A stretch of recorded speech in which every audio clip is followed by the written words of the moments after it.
ang mga ipinagbabawal na gawaing mahahalay. 18 kabanata.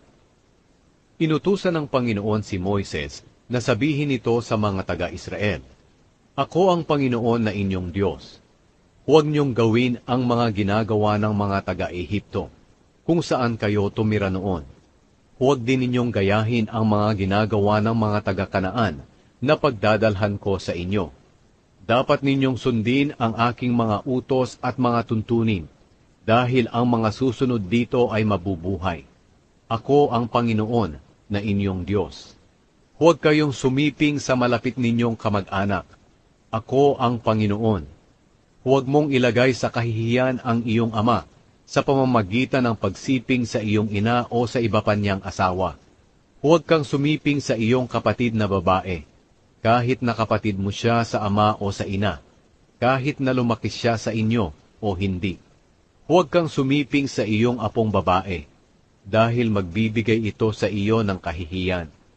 Huwag kang sumiping sa anak na babae ng iyong ama sa iba niyang asawa, dahil kapatid mo rin siya. Huwag kang sumiping sa iyong tiyahin na kapatid ng iyong ama o ina. Huwag mong ilalagay sa kahihiyan ang iyong tiyuhin sa pamamagitan ng pagsiping sa kanyang asawa, dahil tiyahin mo rin siya. Huwag kang sumiping sa iyong manugang na babae, dahil asawa siya ng iyong anak.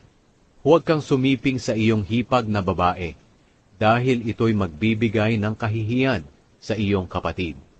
Huwag kang sumiping sa anak o apo ng babaeng sinipingan mo noon, dahil baka anak o apo mo iyon, at ito'y nakakahiya. Huwag kang mag-asawa ng kapatid na babae ng iyong asawa, habang buhay pa ang iyong asawa. Huwag kang sumiping sa babaeng may buwanang dalaw, dahil itinuturing siyang marumi. Huwag kang sumiping sa asawa ng iba, dahil kapag ginawa mo ito, ituturing kang marumi. Huwag mong ibibigay ang iyong anak para ihandog sa Diyos na si Molek, dahil iyan ay paglapastangan sa aking pangalan na iyong Diyos. Ako ang Panginoon.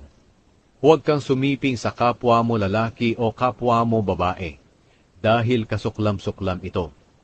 Huwag kang sumiping sa hayop, dahil ito ay napakasama, at ikaw ay ituturing na marumi kapag ginawa mo iyon. Huwag ninyong dumihan ang inyong sarili sa pamamagitan ng paggawa ng ganitong mga gawain, dahil ito ang nagparumi sa mga taong pinaalis ko sa lupaing ibinigay ko sa inyo. At kahit ang lupain ay nadungisan, dahil sa ginawa nilang iyon, pinadalhan ko ng mga salot ang lupaing iyon, para sila'y magsialis doon. Pero kayong mga katutubong Israelita at mga dayuhang naninirahang kasama ninyo, huwag ninyong gawin ang kasuklam-suklam na gawaing iyon, kundi sundin ninyo ang mga tuntunin at mga kautusan ko.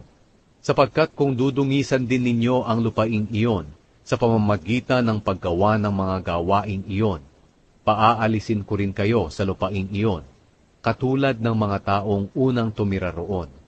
Ang sinumang gumawa ng mga kasuklam-suklam na gawaing ito, ay huwag na ninyong ituring na kababayan. Kaya sundin ninyo ang iniuutos ko sa inyo, at huwag ninyong susundin ang mga kasuklam-suklam na ginawa ng mga taong nauna sa inyo, para hindi ninyo madungisan ang inyong sarili, katulad nila. Ako ang Panginoon na inyong Diyos.